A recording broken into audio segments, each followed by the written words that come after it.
ओम शांति। 25 अक्टूबर 2025 के ईश्वरीय महावाक्य है, मुरली का सार। मीठे बच्चे, संगम युग पर ही तुम्हें आत्माभिमानी बनने की मेहनत करनी पड़ती। सतयुग अथवा कलयुग में यह मेहनत होती नहीं। प्रश्न है बाबा का, श्री कृष्ण का नाम उनके माँ बाप से भी अधिक वाला है, क्यों? उत्तर है, क्योंकि श्री कृष्ण से पहले जिनका भी जन्म होता है वो जन्म योग बल से नहीं होता। श्री कृष्ण के माँ बाप ने कोई योग बल से जन्म नहीं लिया है। पूरी कर्मातीत अवस्था वाले राधे कृष्ण ही हैं। वही सदगति को पाते हैं। जब सब पाप आत्माएं खत्म हो जाती हैं, तब गुलगुल पावन नई दुनिया में श्री कृष्ण का जन्म होता है। उसे ही बैकुंठ कहा जाता है। संगम पर श्री कृष्ण की आत्मा ने सबसे अधिक पुरुषार्थ किया है, इसीलिए उनका नाम बाला है। अच्छा, मीठे मीठे सिकिलधे बच्चों प्रति माता पिता बाप दादा का याद प्यार और गुड मॉर्निंग। रूहानी बाप की रूहानी बच्चों को नमस्ते। हम रूहानी बच्चों की रूहानी माता पिता बाप दादा को याद प्यार गुड मॉर्निंग। नमस्ते बाप दादा, नमस्ते बाप दादा, नमस्ते बाप दादा। शुक्रिया बाप दादा, शुक्रिया।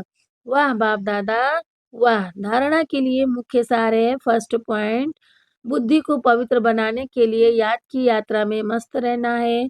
कर्म करते भी एक मासूक याद रहे, तब विक्रमाजीत बनेंगे। सेकेंड पॉइंट, इस छोटे से युग में मनुष्य से देवता बनने की मेहनत करनी है। अच्छे कर्मों के अनुसार अच्छे संस्कारों को धारण कर अच्छे कुल में जाना है।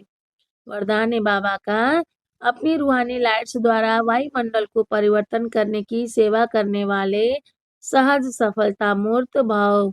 अपनी रूहानी लाइट्स द्वारा वायुमंडल को परिवर्तन करने की सेवा करने वाले सहज सफलता मूर्त भाव। विस्तार है, जैसे साकार सृष्टि में जिस रंग की लाइट जलाते हो वही वातावरण हो जाता है। अगर हरी लाइट होती है तो चारों ओर वही प्रकाश छा जाता है। लाल लाइट जलाते हो तो याद का वायुमंडल बन जाता है। जब स्थूल लाइट वायुमंडल को परिवर्तन कर देती है, तो आप लाइट हाउस भी पवित्रता की लाइट व सुख की लाइट से वायुमंडल परिवर्तन करने की सेवा करो तो सफलता मूर्त बन जाएंगे। स्थूल लाइट आंखों से देखते हैं, रूहानी लाइट अनुभव से जानेंगे। स्लोगन है बाबा का, व्यर्थ बातों में समय और संकल्प गंवाना यह भी अपवित्रता है। व्यर्थ बातों में समय और संकल्प गंवाना यह भी अपवित्रता है। अव्यक्त इशारे हैं बाबा का, स्वयं और सर्व के प्रति मनसा द्वारा योग की शक्तियों का प्रयोग करो। विस्तार है, कोई भी खजाना कम खर्च करके अधिक प्राप्ति कर लेना, यही योग का प्रयोग है। मेहनत कम सफलता ज्यादा, इस विधि से प्रयोग करो। जैसे समय व संकल्प श्रेष्ठ खजाने हैं, तो संकल्प कम से कम खर्च हो लेकिन प्राप्ति ज्यादा हो।